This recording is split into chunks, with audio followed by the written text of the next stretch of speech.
Hello Aminata! Coucou! Écoute, je suis ravie de t'accueillir pour cette vidéo et pour pouvoir un petit peu partager ton retour d'expérience. Et ce que je te propose pour démarrer, c'est que tu puisses te présenter brièvement et nous dire un petit peu qui tu es pour les personnes qui te découvriraient pour la première fois. Ok. Moi, c'est Aminata, j'ai 24 ans. J'ai fondé deux startups, une dans le secteur de l'éducation et une dans le secteur de l'énergie. Suite à ça, j'ai eu un gros trou en fait professionnel. Ça me plaisait plus. Voilà, j'ai décidé de m'intéresser en fait au métier d'assistante virtuelle. Euh, et puis après, j'ai découvert le métier d'OPM et je me suis dit, c'est vraiment pour moi, quoi. Donc voilà. Ok.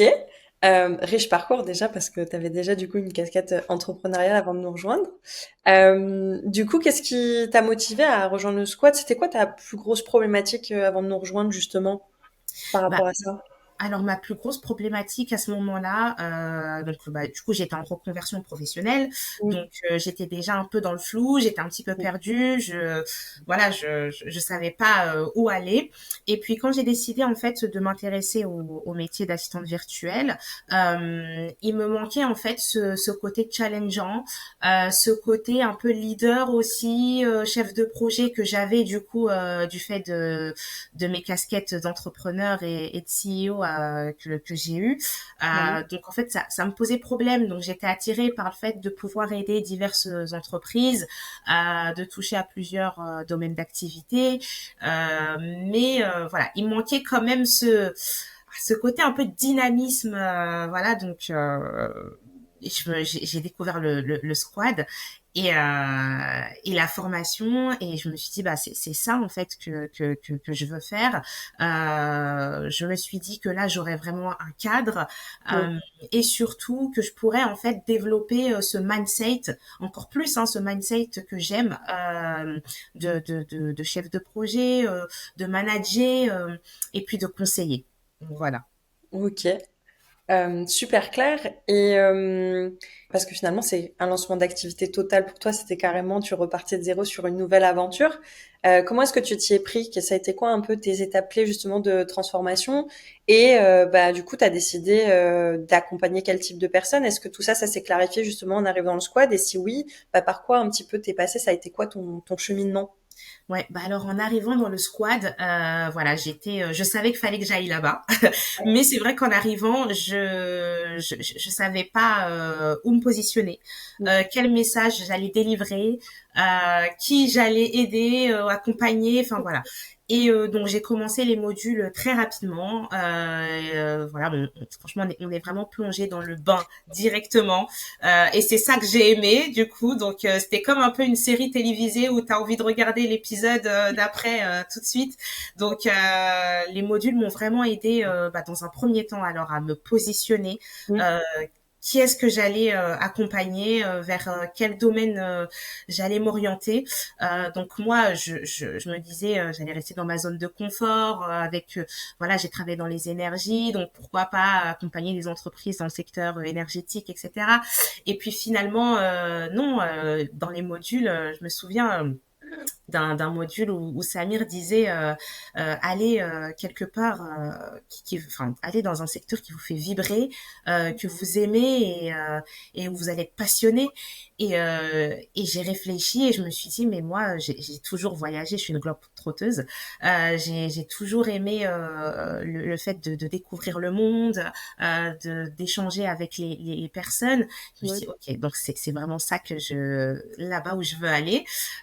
Et donc après, on est venu du coup le message et le message, bah, il était assez clair pour moi. Je me suis dit voilà, j'aimerais vraiment accompagner en fait les professionnels du tourisme. Accroître leur business en fait et à proposer des expériences clients plus optimisées. Donc voilà le cheminement comment il s'est fait et puis après tout était clair, j'ai suivi la trame et voilà.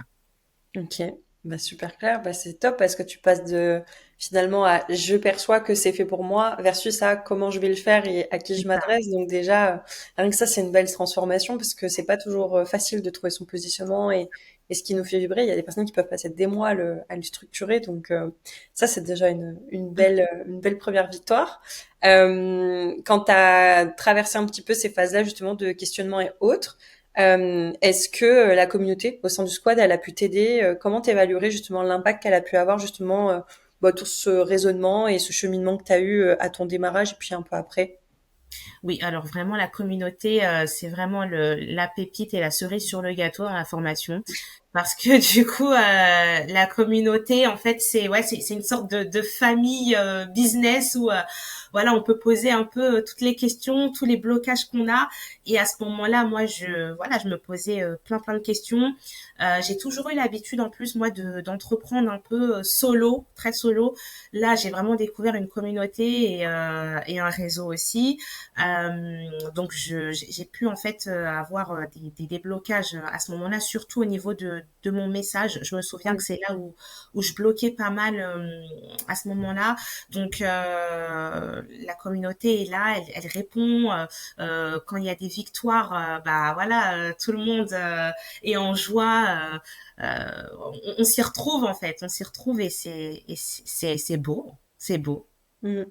Ouais, c'est vrai que c'est souvent quelque chose qui ressort, le fait que souvent quand tu es entrepreneur, tu es souvent isolé et finalement là tu sors un peu de ton isolement. Alors certes, on a beaucoup d'échanges virtuels, certains se rencontrent dans la vraie vie, mais malgré tout, même si ça reste virtuel, ça reste quand même quelque chose qui Ben oui, porte en fait dans le quotidien et qui permet de pas rester seul derrière l'ordi, mais vraiment de se sentir soutenu et partager autant les coups de mou que les victoires clair. qu'on peut avoir de notre côté dans notre avancée et ce peu importe le stade d'avancée d'ailleurs. Donc ça, c'est assez riche, même pour nous qui vous accompagnons. Chaque fois, on adore être témoin de ça, en Ben fait, oui. dans le quotidien du squat. Super clair. Aujourd'hui, du coup, comment ça se matérialise pour toi parce que là, ça va faire plusieurs mois que tu nous as rejoints. Typiquement, tu accompagnes combien de clients? Tu les accompagnes sur quoi? Est-ce que tu as des offres un petit peu en place justement pour aider ces acteurs du tourisme? Où est-ce que tu en es, tout simplement, dans cette activité d'OBM? Alors là, je suis dans une phase de croissance. En fait, ça a démarré déjà très vite. Donc, au bout de un peu moins de 2 mois, j'avais déjà en fait signé un client. Donc, c'était en plein été. Du coup, on a signé, mais on commençait en septembre. Ouais. Donc, j'ai été en fait très impressionnée et voilà, ça m'a mis un coup de boost aussi Ouais. parce que du coup, je m'attendais pas à une telle rapidité en fait. Hein, enfin, de closer aussi vite. Donc Ouais. voilà, ça a commencé comme ça. Ensuite, après, s'en est suivi deux, trois autres clients en septembre. Ok. Et donc là, j'en suis donc à 3 clients que j'accompagne dans le secteur en fait du tourisme, mais en fait dans le secteur du tourisme de luxe. C'est-à-dire en fait que tout naturellement en fait, je me suis spécialisée en fait dans l'univers du luxe. J'ai commencé par accompagner une première conciergerie de luxe. Et puis ensuite, une deuxième m'a contacté, en fait, enfin, il a une conciergerie, il a aussi un showroom en fait où il vend en fait des grandes marques de luxe.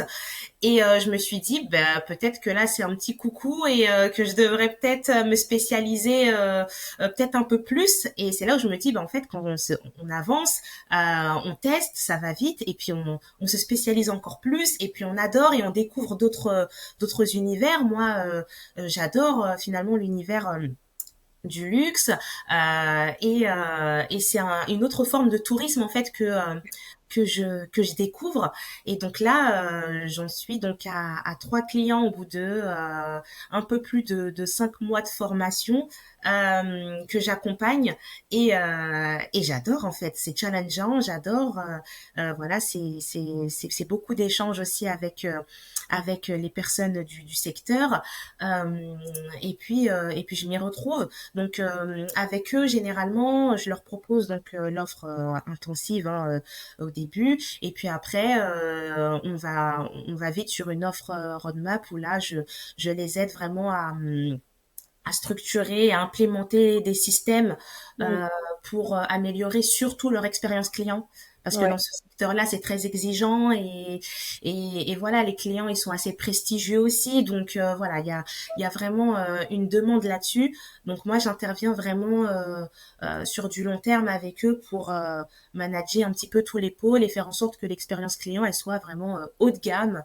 Mm. Et voilà. Ok. Waouh, c'est top en fait finalement de ta niche initiale, c'est un peu une sous-niche, mais je pense que c'est une sous-niche ultra porteuse dans le long terme parce que déjà dans le luxe il y a rarement pénurie d'argent, donc c'est l'avantage aussi. Non mais je pense que c'est des gens qui ont vraiment les moyens Oui, de s'entourer d'OBM sur le long terme, etc.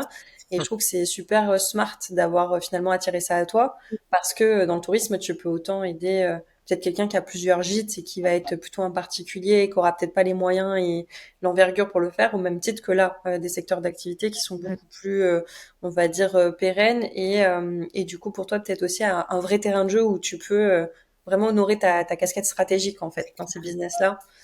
Donc ça c'est ultra intéressant comme retour parce qu'il y a peut-être d'autres personnes qui envisagent ce secteur-là, mais qui envisagent peut-être pas aussi cette branche-là dans ce secteur-là, tu vois. Donc c'est ça. super intéressant.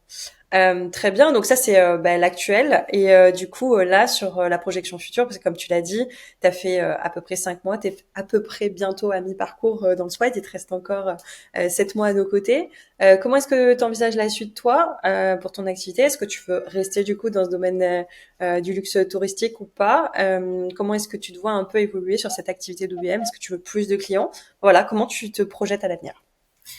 Alors là actuellement, j'aimerais bien en fait me former plus en fait au code du luxe justement parce que bah voilà, je rentre quand même dans un univers, j'ai envie d'avoir beaucoup plus de connaissances là-dessus, donc c'est ce que je vais faire. Ouais.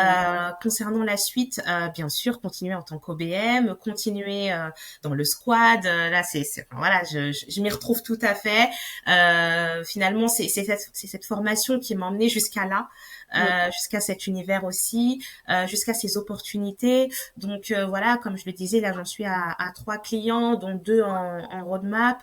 J'aimerais bien avoir quand même peut-être 1 ou 2 clients en plus pour pouvoir vraiment stabiliser mon activité Mm. et pourquoi pas voilà basculer en société. Enfin voilà, c'est vrai que je me bride pas au niveau des opportunités. Donc là, j'aimerais vraiment peut-être me former un peu plus au secteur, au code, et puis ensuite prendre d'autres clients, et puis après pourquoi pas basculer en une vraie société de management, voilà, de business management dans ce secteur-là, Mm. parce que c'est vrai que ça se fait pas beaucoup. Je pense que c'est un secteur aussi qui a besoin d'OBM, où il y a pas mal d'opportunités, comme tu disais aussi, où en termes d'argent, pour eux, c'est pas, voilà, ça, c'est vraiment pas un problème.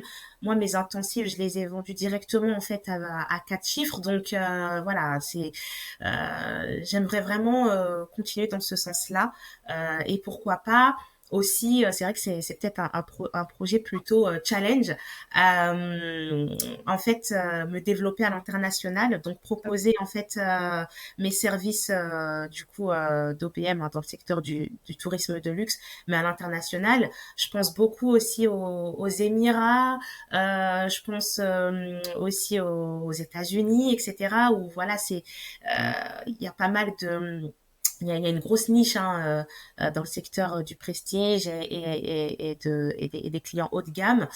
Donc voilà mes petits challenges à venir. Voilà.